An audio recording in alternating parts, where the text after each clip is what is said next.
Hello media cricket viewers, உங்க எல்லாருக்கும் ஒரு பெரிய வணக்கம். இன்னைக்கான வீடியோ என்ன அப்படின்னா, இந்தியன் டீம் வந்து பாத்தீங்க அப்படின்னா ரொம்ப மோசமான ஒரு லாஸ் வந்து லைக் ஸ்ரீலங்காவுக்கு அகைன்ஸ்டா வந்து அடைஞ்சாங்க. ஓகே, ஃபர்ஸ்ட்லி வந்து ஸ்ரீலங்காவுக்கு ஒரு நல்ல கிரெடிட்ஸ் நம்ம எல்லா வீடியோலையும் சொல்றோம். அண்ட் இந்தியா தோத்துட்டாங்க, ஸ்ரீலங்கா கிட்ட தோத்துட்டாங்க, ஸ்ரீலங்கா கிட்ட தோத்துட்டாங்க, ஸ்ரீலங்கா கிட்ட போய் தோத்துட்டாங்க அப்படிங்கிறது வந்து ஸ்ரீலங்கன் கிரிக்கெட்டை அசிங்கப்படுத்துற மாதிரி இருக்கு.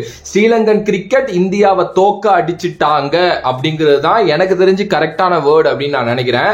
ஏன்னா யாரை பார்த்தாலும் இந்தியா தோத்துட்டாங்க ஸ்ரீலங்கா கிட்ட, இந்தியா தோத்துட்டாங்க ஸ்ரீலங்கா கிட்ட அப்படின்னு தான் வந்து சொல்லிட்டு இருக்கோம். அப்படி சொல்ல வேண்டாம். ஸ்ரீலங்கன் கிரிக்கெட் அந்த பிளேயர்ஸ் நல்லா விளையாண்டு நல்லா விளையாடாத இந்தியன் பிளேயர்ஸை தோக்க அடிச்சிட்டாங்க அப்படின்னு வந்து நம்ம வச்சுக்கலாம். ஸோ இது வந்து பாத்தீங்க அப்படின்னா சோசியல் மீடியால ஒரு மிகப்பெரிய பேச்சு பொருளா மாறினுச்சு. நிறைய பேர் நிறைய அட்வைஸ் கொடுத்துக்கிட்டு இருந்தாங்க, இந்த பிளேயர் இருந்திருக்கணும், இந்த பிளேயர் இருந்திருக்க கூடாது அப்படின்னு சொல்லிட்டு.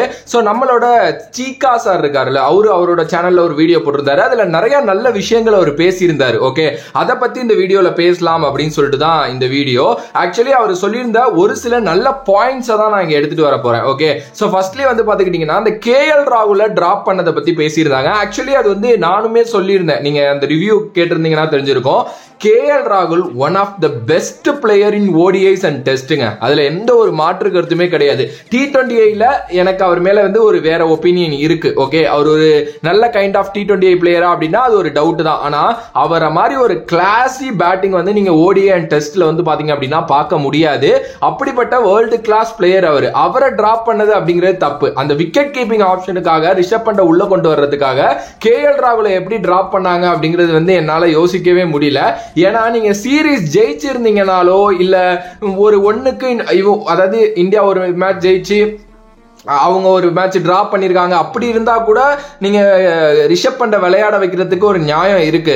ஆனா முதல் மேட்ச்ல உங்களுக்கு KL நல்லா விளையாண்டு கொடுத்தாரு, ரெண்டாவது மேட்ச்ல டீசெண்டா ஆரம்பிச்சாரு, டக்குன்னு வந்து அவுட் ஆயிட்டு போயிட்டாரு. ஓகே, அதுவும் அந்த பொசிஷன் மாத்தி இறக்கி விட்டது ஒரு பெரிய இஷ்யூ அவருக்கு அந்த ரெண்டாவது மேட்ச்ல. சோ மூணாவது மேட்ச் அப்படி டிராப் பண்ணது வந்து எனக்கு அது வந்து கரெக்டா படல. அது வந்து சீகா சார் சூப்பரா அட்ரஸ் பண்ணியிருந்தாரு. பொதுவாகவே அவர் KL ராகுலை பத்தி நிறைய பேசுவாரு, பட் ஸ்டில் வந்து பாத்தீங்கன்னா அது அவர் சொன்னது வந்து கரெக்டான பாயிண்ட். ரெண்டாவது வந்து முகமது சிராஜ் பத்தி பேசினா ஒரு சில பாயிண்ட்ஸ் என்னால எல்லாத்தையும் எடுத்துக்க முடியாது. ஏன்னா சிராஜுக்கு டேலண்டே இல்லைன்னு அவர் சொல்லியிருந்தாரு, அதெல்லாம் என்னால அக்செப்ட் பண்ணிக்க முடியாது. பட் சிராஜோட அந்த ஆட்டிடியூட் ரொம்ப பேடா இருந்துச்சுன்னு சொன்னாரு, அது கரெக்ட். சிராஜ் கிட்ட இருக்கிற ஒரு பேடான விஷயமே அந்த ஆட்டிடியூட் தான். ஒருத்தன் தன்னை அடிக்கிறான் அப்படின்னா அவனை வந்து பாத்தீங்கன்னா பால்ல அட்டாக் பண்ணணும். அதை விட்டுட்டு அது தேவையே இல்லாத ஒரு ஆட்டிடியூட் வந்து அது காட்டுறது வந்து அது ஒரு பவுலருக்குனே இருக்கும். ஆனா சீகா சார் ஒன்னு அட்ரஸ் பண்ணியிருந்தாரு, பும்ரா மாதிரி பவுலரை நீங்க எடுத்துக்கங்க, அவர் எங்க பெருசா ஆட்டிடியூட் காட்டுறாரு அப்படின்னு சொல்லிட்டு. அந்த விஷயம் வந்து பாத்தீங்க அப்படின்னா ரொம்ப நல்லா இருந்தது. அண்ட் விராட் கோலியுமே இந்த சீரீஸ் ஒழுங்கா ஆடல அப்படின்னு அவர் சொன்னது எக்ஸாக்டான பாயிண்ட். நம்ம விராட் மாதிரி ஒரு பிளேயரை, பெரிய பிளேயர் அவரே அப்படின்லாம் நம்ம பேசுறோம்ல, 3 மேட்ச்ல அட்லீஸ்ட் ஒரு மேட்சாவது நல்லா விளையாண்டு கொடுத்துருக்கணும். அது பண்ணாதது வந்து அவருக்கு வந்து பாத்தீங்க அப்படின்னா இதா இருந்துச்சு. அதையும் சொல்லியிருந்தாங்க.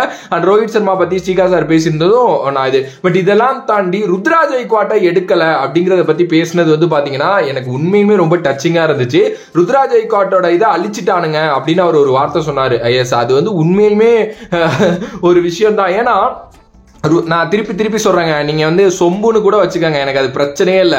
ஆனா நான் ருத்ராஜ் மாதிரி, வருண் சக்கரவர்த்தி மாதிரி, நட்டு மாதிரி, இன்னும் நிறைய டேலண்ட்ஸ் லைக் சஞ்சு சாம்சன் மாதிரி, இது மாதிரி பிளேயர்ஸுக்கெல்லாம் வாய்ப்பு கிடைக்கல அப்படிங்கிறப்போ நம்ம பேசிதான் ஆகணும். நம்ம ஒரு நல்ல பிளேயரை பத்தி நான் பேசுறப்போ அந்த பிளேயர் CSKல இருக்காருங்கிறதுக்காக நான் CSK சொம்பெல்லாம் நீங்க வேணா வச்சுக்கோங்க, எனக்கு அது பிரச்சனையே கிடையாது. ஓகே, அண்ட் எனக்கு ருத்ராஜ் ஐக்வாட் பத்தி சீகா சார் அட்ரஸ் பண்ணியிருந்தது ரொம்ப நல்லா இருந்தது. ஆக்சுவலி நான் அகைன் சொல்றேன், கெரியரே காலி பண்ண போறாங்க. ஏன்னா அந்த பையனுக்குங்க 26-27 வயசு ஆயிருச்சு. ஓகே, நீங்க சுக்மன் கில் அப்படி ப்ரோமோட் பண்றீங்க, சுக்மன் கில் வேணும், சுக்மன் கில்ல வைஸ் கேப்டனா தூக்கி போடுறீங்க. எதுக்கு? கண்டிப்பா பிளேயிங் லெவல்ல இடம் இருக்கும் அப்படின்னு சொல்லிட்டு சுக்மன் கில்ல தூக்கி வைஸ் கேப்டனா நீங்க போடுறீங்க. அது வந்து எப்படிப்பட்ட ஒரு தப்பான ஒரு ஆட்டிடியூட் இல்ல அது. அது ருத்ராஜ் மாதிரி ஒரு பிளேயரை நீங்க விளையாட வைக்காம, அது எனக்கு தெரியல ஆக்சுவலி. சோ அதை வந்து அவர் அட்ரஸ் பண்ணியிருந்தது வந்து எனக்கு உண்மையிலுமே ரொம்ப இதுவா இருந்துச்சு. ஆக்சுவலி பரவாயில்ல, யாராவது பேசுறாங்க அதை பத்தி அப்படிங்கிற மாதிரி வந்து பாத்தீங்க அப்படின்னா இருந்துச்சு. அண்ட் இந்தியாவோட ப்ராக்ரஸ் பத்தி அவர் பேசியிருந்தாரு. ஏன்னா அவர் ஒரு chairman selector, former chairman selector, அவருக்கு தெரியும் எப்படி ஒரு ப்ராக்ரஸ் பண்ணணும், எப்படி இப்போ பிளேயர்ஸ் அப்ரோச் பண்ணணும், எப்படி அந்த பசங்களுக்கு வந்து ஒரு நல்ல இது கொடுக்கணும், நீ விளையாடுவடா, நீ இருப்படா, நீ சாம்பியன்ஸ் ட்ராஃபி வரைக்கும் இருப்பேன்னு அந்த ஒரு இது கொடுக்கணும் அப்படிங்கிறதெல்லாம் பத்தி நிறைய பேசியிருந்தாரு. இந்த ஒரு சீரீஸ் இந்தியா தோத்துட்டாங்கிறதுக்காக நான் இந்தியன் டீம் வந்து பிளேம்லாம் பண்ண மாட்டேன். ஏன்னா வேர்ல்டு கப் வந்து அவங்க 10 மேட்சுமே நல்லா விளையாண்டுருந்தாங்க. ஓகே, பட் ஆனால் நான் ஒரு ஆர்டிகல் படித்தேன். அந்த ஆர்டிகல்ல வந்து சொல்லப்பட்டிருந்த ஒரு விஷயம் வந்து என்னால் சத்தியமா அக்செப்ட் பண்ண முடியும்.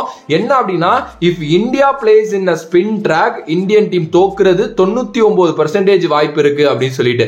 இந்தியா வந்து பிளாட் ட்ராக்ல விளையாடுறப்போ நல்ல ஒரு பவுலிங், ஐ மீன் ஃபாஸ்ட் பவுலிங் எல்லாம் ஈஸியா விளையாடுற, இல்ல ஸ்பின்னர்ஸை ஈஸியா விளையாடுற பிளாட் இந்த ஒரு தார் ரோடு மாதிரி இருக்க பிச்சில் அடிச்சிருவாங்க. ஆனா ஒரு ஸ்பின் ட்ரிக்கி ட்ராக் கிடைக்கிறப்போ இந்தியா வந்து பாத்தீங்க அப்படின்னா நல்லா விளையாடுறது இல்ல.